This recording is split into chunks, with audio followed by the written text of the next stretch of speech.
Hi, I just finished the first part of training for Otus, and I wanted to share this tutorial with you so that you can get a head start on the rubrics with our grade book. Okay, so the first thing that you're going to want to do is go to myotus.com, and then you have to click on login with Gmail so that you can sync PowerSchool and Google Suite with Otus. And you really want to make sure you do it like that the first time. Then you're going to allow access. I already did it, so I don't have to allow access now. It just goes straight into Otus. Now over here you have a lot of different tabs, and what I want to show you really quickly is the assessment tab so that you can start working on your rubrics.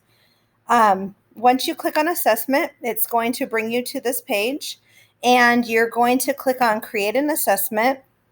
There's different ways to create an assessment. Right now, I'm just going to show you the rubric because I think it's really important that we start working on our rubrics. So I'm going to name it coding, and then you click on what kind of assessment. This is just like the basic topic of it. Is it a test? Is it a project? What is it? And then you're going to click on the grading scale that you want. Is it a learning behavior? Is it going to be formative or summative? This one is going to be summative. If you make it summative, it will go into the grade book and you cannot change it. So click next for summative.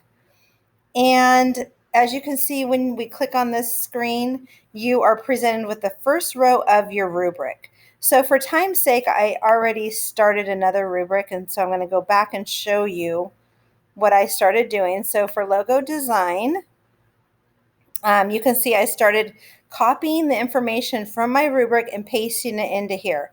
So this is the first row of my rubric. And then if you click here, this is the second row of my rubric. I haven't finished copying and pasting the information in yet, but I will. And then here's the third row, and then here's the fourth row. Now, if I want to add another row, you just click on Add Descriptor. So then I come to my rubric over here, and as I'm copying and pasting information, I just do it row by row. So for this row, I said it was the fourth row, is going to be creativity. So I'm going to copy this information right here, and then I am going to go back to Otus, and I am going to add a descriptor for another row. So it's a blank row, and then I'm going to paste it, and I'm going to name this row Criterion C so I know what it is. And once you create a row in the rubrics, it automatically stays. So if you go to create another row, you can just start to type a criterion, and all of the ones that you already put in pop up, which is kind of nice. So you can create one, and then you can add and change it. Okay, so where was I? Okay, so for creativity, and then I want to make sure I link the standard. So you're going to click on link the standard, and then for me personally, it's a custom, it's creative arts, and I'm going to make this one 7th grade, and it's Criterion C, so that's 3 for me.